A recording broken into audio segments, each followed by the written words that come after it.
नमो नमः प्रिय छात्रगण, मैं कंचन नारखेड़े आप सभी का इस ऑनलाइन स्टडी क्लास में स्वागत करती हूँ।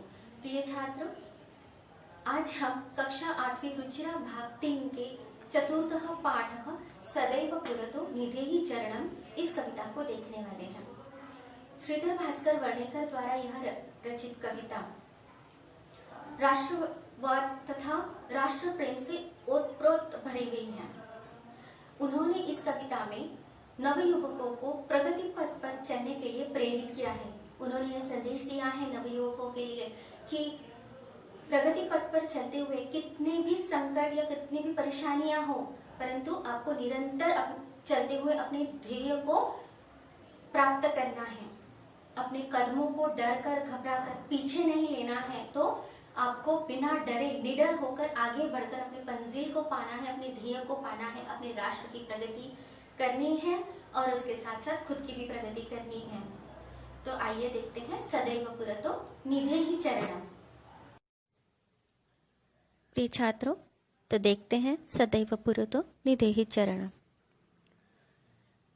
श्रीधर भास्कर वर्णेकर द्वारा विरचित प्रस्तुत गीत में चुनौतियों को स्वीकार करते हुए आगे बढ़ने का आह्वान किया गया है। इसके प्रणेता राष्ट्रवादी कवि है और इस गीत के द्वारा उन्होंने जागरण तथा कर्मठता का संदेश दिया है। देखिए छात्रों, यह जो गीत है वो श्रीधर भास्कर वर्णेकर द्वारा विरचित है। इस गीत में मनुष्य को आगे बढ़ने की प्रेरणा दी गई है। इस गीत के रचयिता श्रीधर भास्कर वर्णेकर है, जो कि एक राष्ट्रवादी कवि है और इस गीत के द्वारा उन्होंने जागरण तथा कर्मठता का संदेश दिया है। देखते हैं यह गीत, इसका अर्थ हम जानते हैं अभी। चल चल पुरतो निधेहि चरणम सदैव पुरतो निधेहि चरणम। चल चल अर्थात चलो, चलो, पुरते अर्थात आगे, पुरतः अर्थात आगे, तो निधेहि चरणम, निधेहि अर्थात रखो, क्या रखो, तो चरण को रखो। क्या कहा है कि चलो चलो आगे चरण रखो। सदैव पुरतो निधेहि चरणम, सदैव सदा ही, पुरतो अर्थात पुरतो आगे, निधेहि रखो चरणों को। देखिए क्या कहा है कवि ने कि चलो चलो आगे चरण रखो, सदा ही अपने चरणों को आगे रखो तथा बढ़ाते रहो। आगे का श्लोक देखते हैं। गिरिशिखरे ननु नीच निकेतनम, गिरिशिखरे ननु नीच निकेतनम विनयवयानम नगारोहणम बलम स्वकीयम भवति साधनम सदैव पुरतो निधेहि चरणम।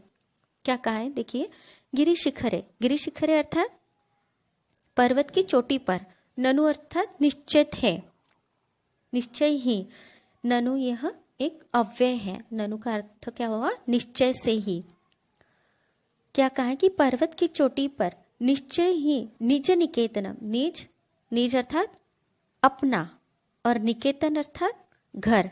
क्या कहा है कि गिरिशिखरे पर, गिरिशिखर जो है कि पर्वत की जो चोटी है उस चोटी पर हमारा अपना घर है।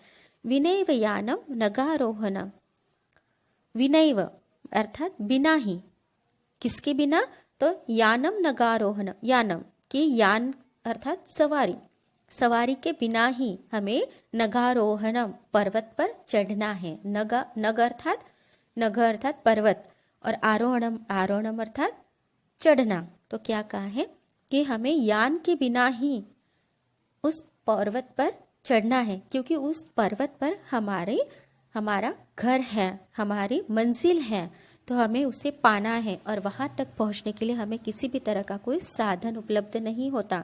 हमें खुद ही वहां तक पहुंचना है और अपने घर को, अपने मंजिल को पाना है। आगे देखते हैं। बलम स्वकीयम भवति साधनम, बलम अर्थात शक्ति, स्वकीयम, स्वकीयम अर्थात अपना, भवति है क्या, साधन। क्या कहा है कि बल ही अपना साधन है। क्या कहा है कि जो मंजिल हमने तय की है उस मंजिल तक जाने के लिए हमारा खुद का बल, हमारी शक्ति, हमारा ताकत ही हमारा साधन है। हमें किसी भी तरह के कोई यान या किसी भी तरह की कोई मदद हमें नहीं मिलने वाली वहाँ पर, हमें वहाँ तक पहुँचने के लिए खुद के शक्ति पर, खुद के बल पर ही वहाँ पर पहुँचना है। और इसीलिए कहा है कि सदैव पुरतो निधे ही चरणम, सदा ही अपने चरणों को आगे बढ़ाते रहो। चल चल पुरतो निधे ही चरणम, सदैव पुरतो निधे ही चरणम। चलो चलो आगे चरणों को रखो, सदा ही आगे कदम रखो, आगे बढ़ते चलो। आगे का देखते हैं। पथिपाषाण विषमः प्रखरः, पथिपाषाण विषमः प्रखरा हिंस्रः पशवः परितो घोरः सुदुष्करं खलु यद्यपि गमनं सदैव पुरतो निधेहि चरणम। क्या कहा है कि पथि, पथि अर्थात मार्ग में, पाषाणा, पाषाणा अर्थात पत्थर, विषमा, विषम अर्थात विषम मतलब कम ज्यादा या छोटे बड़े ऐसे एक जैसे नहीं, तो विषम अलग अलग तरह के विभिन्न प्रकार के, प्रखर, प्रखर अर्थात तीक्ष्ण। क्या कहा है कि पथि मार्ग में पाषाण है, और वो पाषाण कैसे हैं, तो बहुत ही नुकीले हैं और विषम प्रकार के, एक जैसे नहीं है, छोटे बड़े ऐसे नुकीले या फिसलन भरे ऐसे बहुत सारे पत्थर बड़े पड़े हुए हैं। हिंस्रः पशवः परितो घोरा, हिंस्रः अर्थात हिंसक प्राणी, पशवः, पशवः अर्थात प्राणी, परितोः घोरा, परितः अर्थात चारों ओर, घोरा अर्थात भयानक। कि उस मार्ग पर क्या अर्थ बताया इसका, कि उस मार्ग पर उबड़ खाबड़ तथा नुकीले ऐसे पत्थर है और चारों ओर भयंकर, घोरा अर्थात भयंकर ऐसे, हिंस्रः पशवः हिंसक ऐसे पशु है अर्थात जंगली पशु है। कि हमें जब अपनी मंजिल पर पहुंचना होता है तो तब हमारे सामने बहुत सारे ऐसे संकट आते हैं और वो कभी कभी बहुत ही ज़्यादा परेशानी खड़े कर देते हैं, बहुत बड़े संकट दिखाई देते हैं, तो वो कभी छोटे कभी बड़े ऐसे हो जाते हैं। तो कभी कभी हिंस्र पशु की तरह हमें खाने या हमें निकलने लगते हैं कि जिससे हम हार जाए और अपने मंजिल को ना पा सके। तो इसीलिए कहा है कि उस पथ पर, उस मार्ग पर चलते हुए आपको ऐसे नुकीले पत्थर दिखाई देंगे, बहुत ही तीक्ष्ण ऐसे पत्थर मिलेंगे, तो कभी हिंसक ऐसे प्राणी चारों ओर मिलेंगे, परंतु सुदुष्करम खलु यद्यपि गमनम, सुदुष्करम अर्थात बहुत ही कठिन, अत्यधिक कठिन से सिद्ध होने वाला वह मार्ग है। खलु, खलु अर्थात निश्चय ही, ये भी एक अव्यय शब्द है। यद्यपि, यद्यपि यह एक संधि पद है, इसका संधि विच्छेद होगा यदि प्लस अपि, यदि प्लस अपि। तो क्या कहा है कि सुदुष्करम अत्यधिक कठिनाई से सिद्ध होने वाला वह मार्ग निश्चित ही जाने के लिए, गमन जाने के लिए बहुत ही कठिन है।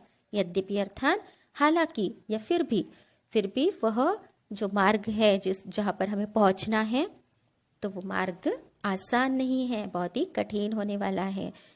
तो क्या कहा है, सदैव पुरतो निधे ही चरण, परंतु हमें वहां तक पहुंचना ही है और हमें हारना नहीं है। इसीलिए कहा है कि हमेशा ही अपने चरणों को इसीलिए आगे बढ़ाते रहो।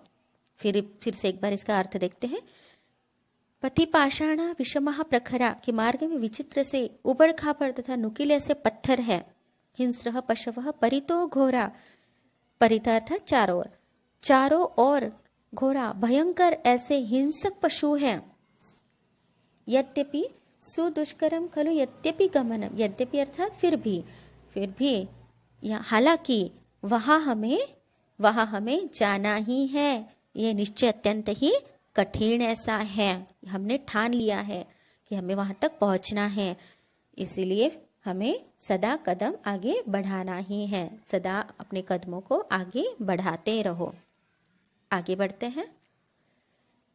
जही ही भीति भज भज शक्तिम, जही ही भीतिम भज भज शक्तिम विदेहि राष्ट्रे तथानुरक्तिम, कुरु कुरु सततम ध्येय स्मरणम सदैव पुरतो निधेहि चरणम। जही, जही अर्थात त्याग करो, छोड़ दो, किसको, भीति को, डर को छोड़ दो। भज भज शक्तिम, भज अर्थात जपना, किसको जपो, तो शक्ति को जपो, उसकी आराधना करो। डर को छोड़ दो और अपने अंदर एक शक्ति जागृत करो, उसकी भक्ति करो। विधेहि राष्ट्रे तथानुरक्तिम। विधेयी अर्थात करो, राष्ट्रे राष्ट्र में, तथानुरक्तिम अनुरक्त अर्थात प्रेम, राष्ट्र पर अपने राष्ट्र पर प्रेम करो, अपने अंदर शक्ति का संचार करो और अपने राष्ट्र पर प्रेम करो। कुरु कुरु सततम ध्येय स्मरणम, कि हमेशा इसी ध्येय को स्मरण रखो। सततम अर्थात सदा, सदा ही इस ध्येय का स्मरण रखो। और सदैव पुरतो निधेहि चरणम, सदा अपने चरणों को आगे ही बढ़ाओ। देखो एक बार फिर से हम इसका अर्थ देखते हैं। जही ही भक्तिम भज भज शक्तिम, डर का त्याग करो, शक्ति को भजो, शक्ति की पूजा करो। विधेहि राष्ट्रे तथानुरक्तिम, उसी प्रकार राष्ट्र से प्रेम करो और निरंतर अपने लक्ष्य का कुरु कुरु सततम ध्येय स्मरणम, ध्येय अर्थात लक्ष्य, अपना जो लक्ष्य है उसका हमेशा ही स्मरण करो।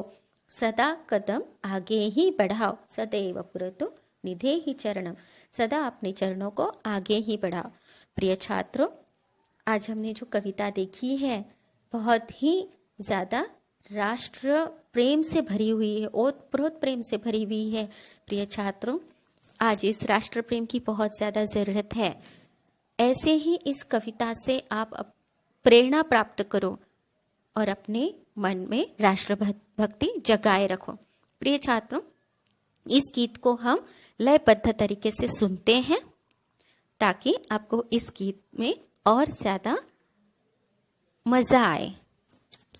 पुरतो निधेहि चरणं सदैव पुरतो निधेहि चरणं, चल चल पुरतो निधेहि चरणं सदैव पुरतो निधेहि चरणं।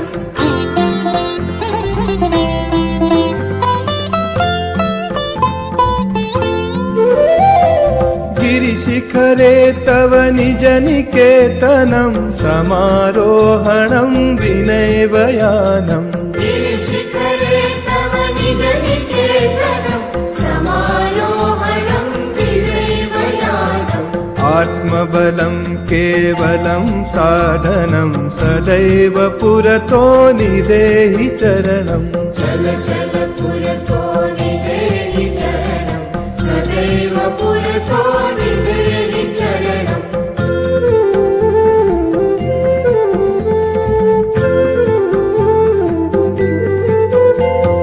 पतिपाषाणा विषमा प्रखरा ध्येयञ्चोऽपि च परितो घोरा, पतिपाषाणा विषमा प्रखरा ध्येयं चोऽपि च परितो घोरा। सुदुष्करं खलु यद्यपि गमनं सदैव पुरतो निधेहि चरणं, चल चल पुरतो निधेहि चरणं सदैव पुरतो निधेहि चरणम्।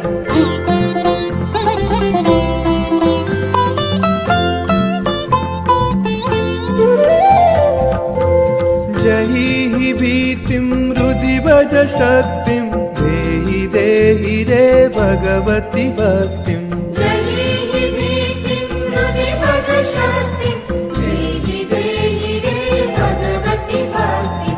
कुरु कुरु सततं ध्येय स्मरणं सदैव पुरतो निधेहि चरणं, चल चल पुरतो निधेहि चरणं सदैव पुरतो निधेहि चरणं, चल चल पुरतो निधेहि चरणं सदैव पुरतो निधेहि चरणं, सदैव पुरतो निधेहि चरणं, सदैव पुरतो निधेहि चरणम्।